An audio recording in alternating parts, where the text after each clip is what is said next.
ईश्वरा सर्वांना चांगली बुद्धी दे, आरोग्य दे, सर्वांना सुखात आनंदात ऐश्वर्यात ठेव.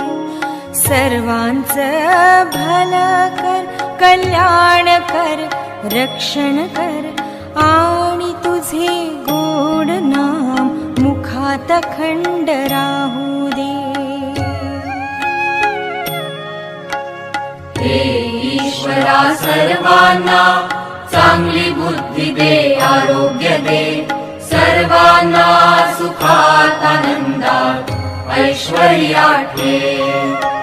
सर्वांचं भलं कर, कल्याण कर, रक्षण कर आणि तुझे गोड नाम मुखात अखंड राहू